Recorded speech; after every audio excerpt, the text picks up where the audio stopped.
តែបងប្អូនចៅអារម្មណ៍ជាងគេគឺ GS ហ្នឹងហ្មង GS 300តែខ្ញុំតែកាត់បានហើយផ្លាកលេខមើលតែប៉ុណ្្នឹងត្រួតបានណាហាស្អាតហើយប៉ុន្តែតបង្ហាញច្បាស់ទេបង្ហាញច្បាស់បងប្អូនមើលបំពាក់ជាមួយយ៉ាន់លេងខាងក្នុងអូលេងអីគេកម៉ូប្រាំងនេះ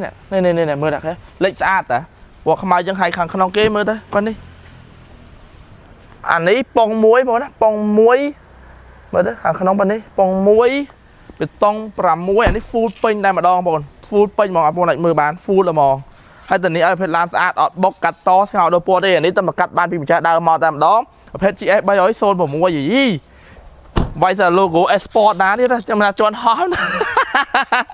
អែបងប្អូនអែអត់តែ GS មួយនៅតែស្អាតនៅតែឡូយ៉ាងហ្មងខ្ញុំមាន2គ្រឿងមានផ្លាកលេខ BB ហើយនិងផ្លាកលេខ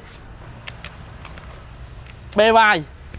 មាន2គ្រឿងឡានស្អាតតែម្ដងឡាននេះថតជូនបងប្អូនហើយយកលៀនទឹកហើយណាយកលៀនទឹកហ្មងអត់មានធ្វើអីទេ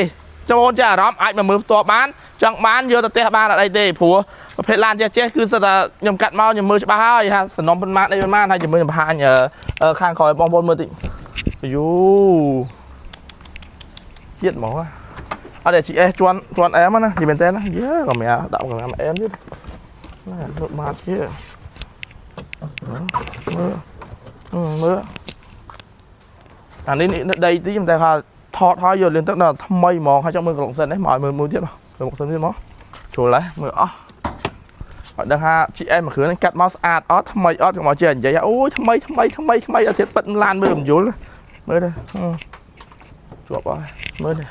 អាម៉េចនេះគាត់មើលនេះចៅខ្យល់មើលទៅហេអត់ឆេះអត់បុកអត់កាត់ត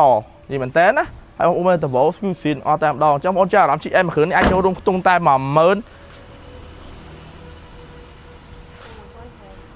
15000ហីតែ10000ទៅចូលរួមមុនត្រឹមតែ6500ឯកសារពីលឹកដកឡានតែម្ដងបញ្ហា CFC ខូច CFC នៅខេត្តណាខេត្តណាយកបាត់អស់25ខាត់កង់ឡើងដល់អំដាច់យកលុយដើមនេះ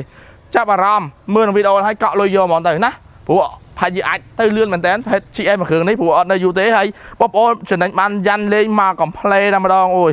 អានេះវានិយាយយ៉ាន់នេះលេងយ៉ាន់ហើយលេងមកប្រាំងមួយទៀតស្អាតបងអញ្ចឹងអូ the best មែនតើអញ្ចឹងចាប់អារម្មណ៍មកដល់ទីតាំងផ្ទាល់សារដេប៉ូស្តុបដល់កែងសាំងសូខ្មិចដឹងមកពីណាអត់វាយដូរ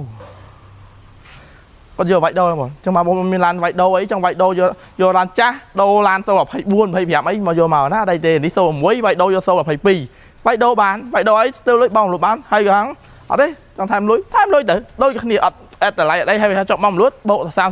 រពិលឹកប្រយហើយថាចង់យកលុយតែខ្លះក៏បានផងដែរទៀតបែមតែម្ដងអញ្ចឹងoption នៅប៉ែន7Bមកកប់សេរីជូនបងតែម្ដង GS 306ស្តុកថ្មីចាស់ដើម